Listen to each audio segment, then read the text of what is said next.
경기도민들은 민선 8기 경기도의 도정 운영을 어떻게 전망하고 있을까요? 가장 성과가 기대되는 정책과 가장 우선적으로 추진해야 할 과제는 무엇인지 도민들의 생각을 전해드립니다. 술자리 파문으로 물러난 김용진 전 경제부지사 후임으로 염태영 전 수원시장이 내정됐습니다.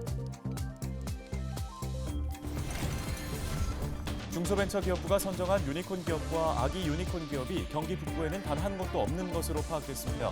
국민의힘 김성원 국회의원은 경기 북부 중소벤처기업들을 위한 특화 대책이 시급하다고 말했습니다. 캠핑 붐이 일면서 캠핑 인구가 증가하고 있습니다. 금지된 지역에서 캠핑을 하는가 하면 장기간 한 곳에 머무는 캠핑 알바끼도 골칫거립니다. 관련 소식 전해드립니다.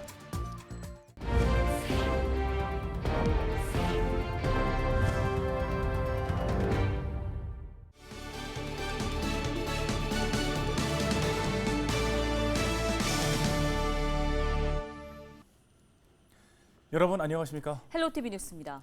민선 8기가 닻을 올린 지 이제 한 달 가까이 다가오고 있습니다. 경기도민들은 민선 8기 경기도의 도정 운영을 어떻게 전망하고 있을까요? 네, 가장 성과가 기대되는 정책과 또 가장 우선적으로 추진해야 할 과제들은 무엇인지 도민들의 생각을 들어봤습니다. 김호 기자입니다.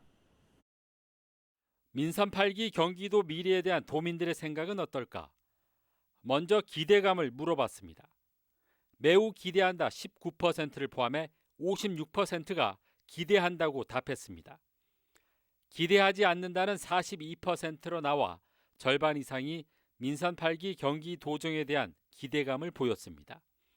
연령별로는 30대 이하 젊은 층에서 기대감이 낮게 나온 것으로 조사됐습니다.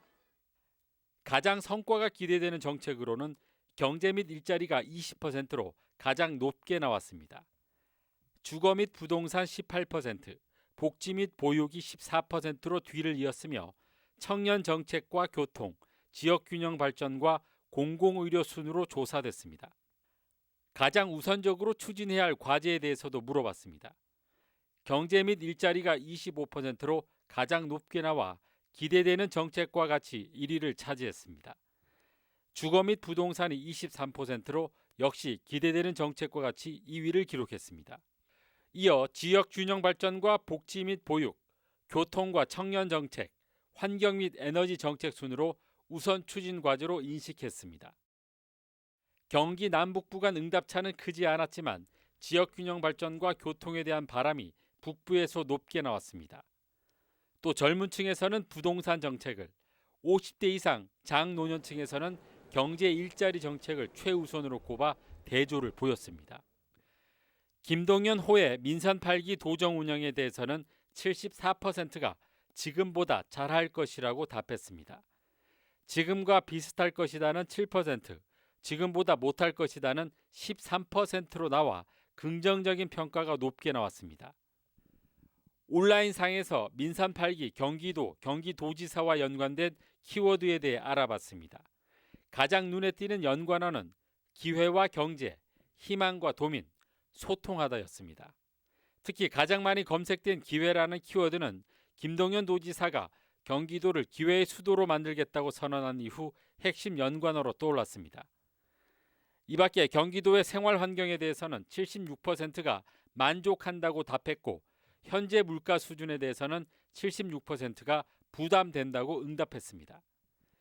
지역균형 발전에 대해서는 51%가 잘 되고 있지 않다고 답해 절반이 넘는 도민이 지역균형 발전에 대해 부정적인 시각을 갖고 있는 것으로 조사됐습니다. 이번 조사는 K-스탠리 리서치가 지난 7월 7일부터 사흘간 만 18세 이상 경기도민 1000명을 대상으로 전화 면접 조사를 통해 실시했으며 95% 신뢰 수준의 표본 오차는 플러스 마이너스 3.1%포인트입니다. 헬로티비 뉴스 김호입니다. 다음 소식입니다. 경기도가 민생경제 위기를 돌파하기 위한 민생대책특별위원회를 출범했습니다. 김동연 경기도지사의 1호 지시이기도 한 민생대책특위는 김동연 지사와 문우식 서울대 교수를 공동위원장으로 금융과 물가, 부동산 등 분야별 전문가 28명이 위원으로 위촉됐습니다. 위원회는 앞으로 분야별 전문가의 의견을 수렴해 정책 방향을 제시하고 기존 정책의 개선 과제를 도출할 예정입니다. 이를 위해 경제 및 고용, 소상공인, 생활물가, 가계, 부동산 등 5개 분야별 대책반을 구성해 민생안전 대응책을 마련한다는 방침입니다. 김동연 경기도지사가 김용진 전 경제부지사 후임에 염태영 전 수원시장을 내정했습니다. 김 지사는 염태영 내정자는 자치분권 최고 전문가로 경기도지사직 인수위원장을 성공적으로 수행했으며 민선 8기 소통과 협치 철학을 잘 구현해낼 인물이라고 인선 배경을 밝혔습니다. 염태영 내정자는 1960년 수원 출생으로 수원시 사상 첫 3선 시장을 지냈고 노무현 정부 당시 청와대 대통령 비서실 비서관을 역임했습니다. 한편 염 내정자가 자리를 옮기면서 공석이 된 경기도 도정자문회의 위원장에는 강성천 전 중소벤처기업부 차관이 위촉될 예정입니다. 경기도의 코로나19 신규 확진자가 3만 98명 발생하면서 석 달여 만에 다시 3만 명대를 기록했습니다. 시군별로는 수원시 등 5개 시가 2,000명을 넘은 가운데 의정부 873명, 양주 439명, 포천 268명, 동두천 87명, 연천 95명 등입니다. 전담병상 가동률은 40.5%로 전날보다 2%포인트 낮아졌지만 중증 환자 병상 가동률은 27.2%로 전날보다 1.8%포인트 올랐습니다. 코로나19가 재유행하면서 경기도가 의료시설을 확충합니다. 도는 먼저 검사와 진료, 치료제 처방을 한 번에 할 수 있는 원스톱 진료기관을 1,680곳에서 2,372곳으로 692곳 늘리기로 했습니다. 또 현재 2곳인 임시선별검사소를 25곳으로 늘리고 선별진료소와 호흡기 환자진료센터에서 평일 시행 중인 PCR 검사를 주말까지 확대하기로 했습니다. 이 밖에 종합병원급 이상 의료기관 6곳에 중증병상 21개를 추가 확보하고 야간 응급 상황에 대비한 투석과 분만, 소화 등의 특수병상도 운영하고 있습니다. 중소벤처기업부가 선정한 유니콘 기업과 아기 유니콘 기업이 경기 북부 지역에는 단 한 곳도 없는 것으로 조사됐습니다. 유니콘 기업은 벤처 투자를 유치하면서 기업 가치 1조 원 이상으로 평가받은 비상장 기업이며 아기 유니콘 기업은 기업 가치 1,000억 원 미만 비상장 기업 중 유니콘 기업으로 성장할 수 있는 기업을 뜻합니다. 이들 기업들의 소재지는 절반 이상이 서울이었고 경기 남부에도 소규모 있었지만 경기 북부 지역에는 단 한 곳도 없었습니다. 국민의힘 김성원 국회의원은 접경 지역과 중첩 규제라는 열악한 환경에서 특별한 희생을 감내해온 경기 북부 중소벤처기업들을 위해 특화된 대책이 시급하다고 강조했습니다.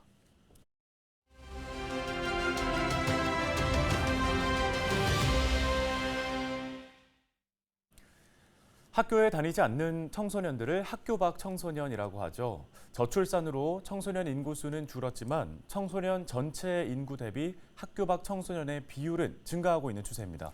네, 양주시 청소년 지원센터의 이상현 센터장을 연결해서 관련 이야기 나눠보겠습니다. 안녕하십니까? 네, 안녕하세요. 양주시 청소년 지원센터 이상현입니다. 예, 학교 밖 청소년 수가 지금 24만 명을 넘어섰다는 통계가 나왔는데요. 실제 양주 시내에서는 어느 정도 되는지가 궁금하고요. 이 같은 원인은 어디에서 찾을 수 있을까요?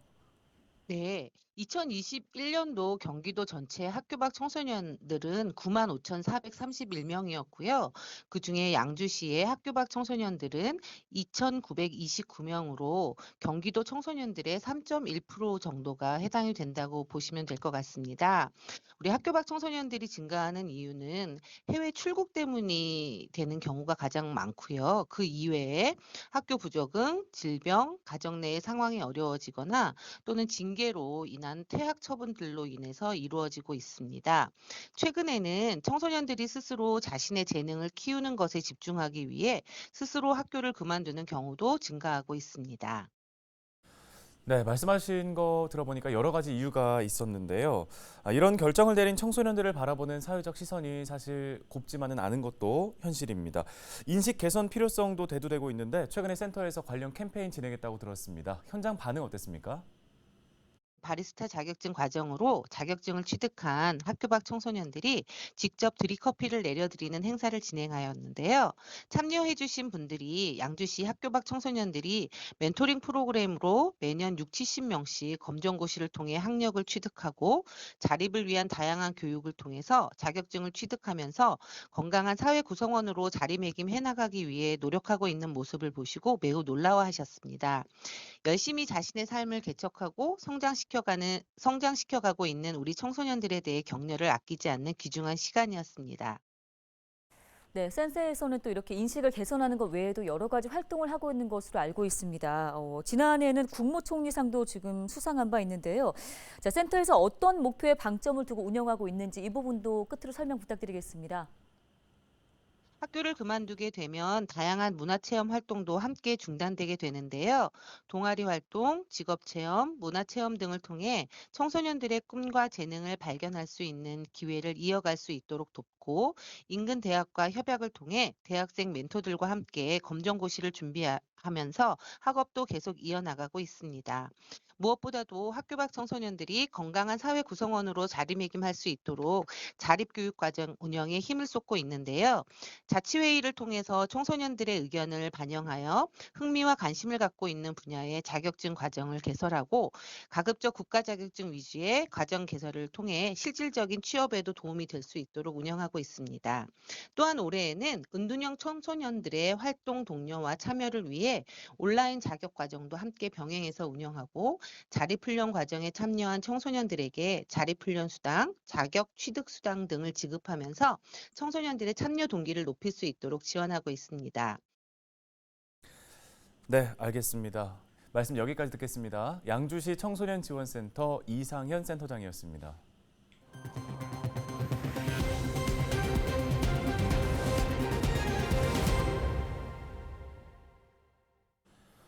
네, 캠핑 붐이 일면서 캠핑 인구도 증가하고 있습니다. 하지만 금지된 지역에서 무단으로 캠핑을 하는가 하면 쓰레기를 함부로 버리는 사람들도 많다고 하는데요. 네, 여기에 장기간 한 곳에 머무르는 이른바 캠핑 알박기도 골칫거리입니다. 대책은 없는 걸까요? 김수아 기자가 현장 취재했습니다.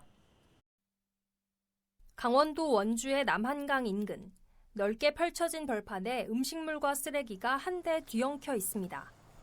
쌓여있는 쓰레기 더미에서는 악취가 풍기고 벌레가 들끓습니다. 심지어 캠핑 때 사용한 텐트와 돗자리, 쓰던 물건 모두를 따로 치우지 않고 그대로 버린 경우도 있습니다. 이곳은 과거 한 업체가 캠핑장으로 운영하던 곳입니다.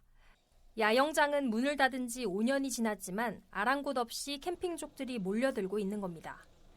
관리 주체가 없다 보니 문제점은 한두 가지가 아닙니다. 쓰레기를 불법으로 투기하는가 하면 아무렇지도 않게 불을 피우는 행위도 서슴지 않습니다. 그냥 모르게 흘린 것도 있고 싣고 가다가 주로 이제 먹다가 버린 거 같아요. 물병 이런 걸 많이 버렸어.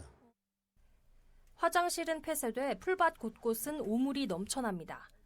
관할 면사무소에서 청소원을 보내 일주일에 한 번씩 치우지만 역부족인 상황. 사람이 금방 왔다 가도 쓰레기 나오는데 며칠씩 묵어 봐요. 쓰레기 안 넣을 수가 없잖아. 근데 그걸 가져가야지. 전부 여기다 놓고 그냥 간다니까. 거기다가 대소변까지 다 본다. 여기 어떻게 되겠어? 그러면 비가 오면 거기다 어디로 내려가? 야영이나 캠핑은 사유지나 자연 수질보호구역, 국립공원을 제외하면 어디서든지 할 수 있지만 쓰레기를 버리는 행위는 불법입니다. 또 장기간 한 곳에 머무르는 이른바 알박기 역시 단속 대상입니다. 저희는 폐기물관리법에 따라서 과태료를 부과하고 있고요. 휴식 또는 행락 중 발생한 쓰레기를 버린 경우에 해당돼서 20만 원 과태료를 부과합니다. 한국관광공사에 따르면 지난 20년도 기준으로 성인 캠핑 인구는 700만 명에 달합니다. 캠핑 문화의 확산만큼 시민의식이 필요한 때입니다. 헬로티비 뉴스 김수아입니다. 다음 소식입니다. 지난 1일 오후 4시쯤 동두천시 지행동의 한 다세대 주택에서 축대 벽이 무너지는 사고가 발생했습니다. 이 사고로 주차되어 있던 차량 한 대가 매몰됐지만 다친 사람은 없었습니다. 소방당국과 동두천시는 파손된 차량을 인계하고 잔해들을 정리하는 한편 추가 붕괴 우려는 없는지 안전점검을 벌였습니다. 동두천시 관계자는 사고 수습이 끝나는 대로 정확한 사고 원인을 조사할 예정이라고 말했습니다. 뉴스 마치겠습니다. 네, 여러분 고맙습니다.